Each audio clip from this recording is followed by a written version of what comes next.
Hello everyone, welcome to my channel. Please subscribe and keep watching more details. Rinna criticizes Bravo for not paying for hair, makeup, and wardrobe on Real Housewives. Imagine being on one of the most watched reality shows in America. Cameras capturing your every move, your every facial expression, your every outfit. Now imagine footing the bill for every blowout, every beat face, every glittery designer look that fans dissect on Instagram within minutes of airtime. Welcome to Rinna's world. The Real Housewives of Beverly Hills alum recently opened up on the Still the Place podcast and didn't hold back. She thinks Bravo should be picking up the tab for all the glitz and glam we see on screen. They want your real life, Rinna explained. Their take on glam is, you should look how you look, because this is your life. So they want that. But I didn't love that part of it because I spent all my money on hair and makeup and wardrobe, you know what I mean. You just spend it all. She went on to call Bravo cheap, arguing that wardrobe, hair, and makeup should absolutely be covered. After all, isn't a big part of the Housewives brand the over-the-top fashion and flawless glam? Raise your hand if you've ever been personally victimized by Erika Jayne's $40,000 glam budget. But here's the plot twist. No one's making these women shell out thousands on glam. The housewives are allowed, even encouraged, to show up in their natural state. And while a barefaced confessional might be very real, it might not be very housewives. So where's the line? If glam isn't required, but the culture and fan expectations demand it, should the network step in and cover the costs?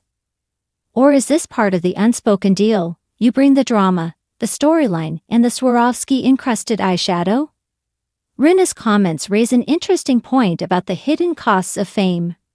Reality TV may be real, but it's also performance, and maintaining that illusion comes with a steep price tag. One that not every cast member is comfortable paying out of pocket. What do you think? Should Bravo pony up for the glam? Or is fabulousness just part of the job description? With a flick of her famously glossy lips and a stare sharp enough to slice through contour, the longtime Real Housewives of Beverly Hills star dropped a bombshell critique that's shaking the Bravoverse harder than a dinner table in Season 9. The claim? Bravo doesn't pay for hair, makeup, or wardrobe for its stars. I'm out here spending thousands to look camera-ready while Bravo collects the ratings and the coin. Rinna said in a recent interview, her tone equal parts candor and controlled chaos. Let's talk about it. We are the production value. Cue the dramatic violin strings, because this is more than your typical reunion tea. It's the kind of revelation that sends housewives group chats into a tailspin and producers scrambling for spin. Rinna, never one to hold her tongue, unless it's to promote her lip kits, has pulled back the curtain on the economic smoke and mirrors of reality television. Fans always knew the drama was real-ish, but the assumption was that Bravo footed the glam bill, right? Wrong. You think Erika Girardi walks into frame looking like a rhinestone fever dream on her own dime? She does, Rinna revealed. And so did I, and that's **** adds up. And just like that, the cost of being fabulous became a labor rights issue in lip gloss. Behind the Bravo curtain. Bravo's Real Housewives franchise has long been hailed as a modern Greco-Roman epic. If Greco-Roman gladiators fought with accusations about who wore Fendi first. The shows present a fantasy of luxury, but according to Rinna, that illusion is self-funded. Let me be clear, she said, flipping her signature bob. We are expected to show up camera-ready. They don't even give us a stylist. Do you know how much a decent wig install costs in Beverly Hills? The financial math is staggering. Weekly glam teams. Couture dresses.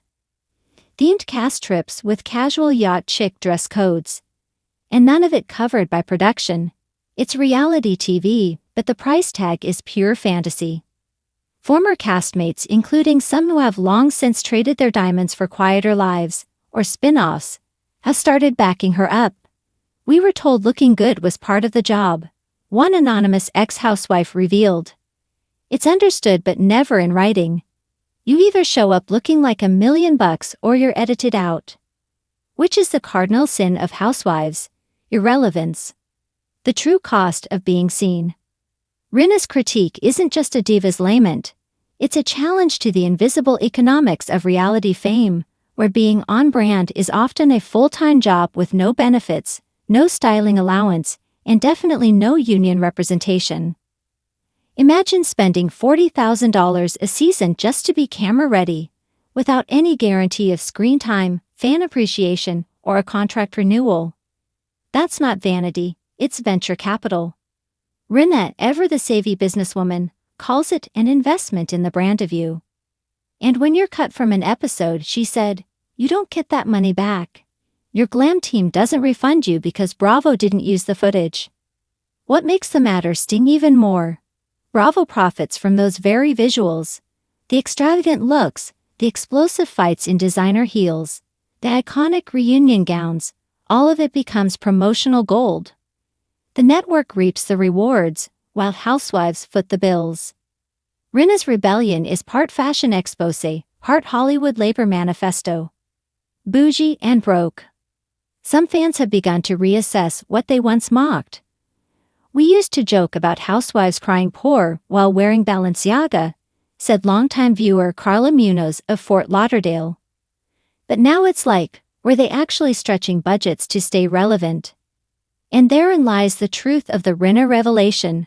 Bravo's glitz comes at a cost. And it's not always coming out of Andy Cohen's wallet. In fact, the pressure to look good might actually be pushing women out of the franchise. You age, your income fluctuates, and the glam bar only rises, Rinna explained. They want you to be aspirational, but they don't want to pay for the aspiration. It's a page out of the influencer economy. All exposure, no reimbursements. What comes next? Bravo, for its part, has declined to officially comment. Behind closed doors, insiders are reportedly surprised by Rinna's candor. Though surprised might be code for scrambling for a PR plan before Bethany Frankel joins the fray. Bethany, after all, has already ignited a broader conversation about unionizing reality TV talent. With Rinna adding fuel, the conversation is no longer theoretical, it's personal. The women who built Bravo's empire are now publicly questioning the terms of their labor. Let's get real, Rinna said. We're not just in front of the camera. We are the content. Without our glam, there is no glamour. And without glamour, there is no real Housewives. So now the question is, will Bravo finally offer hair and makeup stipends? Or will it take a full-on Housewives walkout, falsies and all, to force change? Final scene, one lipstick at a time. Whether you love her, loathe her, or just love her memes, Lisa Rinna's critique is more than a Hollywood tantrum. It's a reminder that even the glossiest reality stars are playing a game with real stakes. As the world of TV shifts toward authenticity, maybe the most authentic move is revealing how much it costs to look like your life is effortless. Because sometimes, behind every dramatic confessional, there's a receipt. And if Rinna's holding hers, she's about to slap it on the Bravo boardroom table. One glam invoice at a time.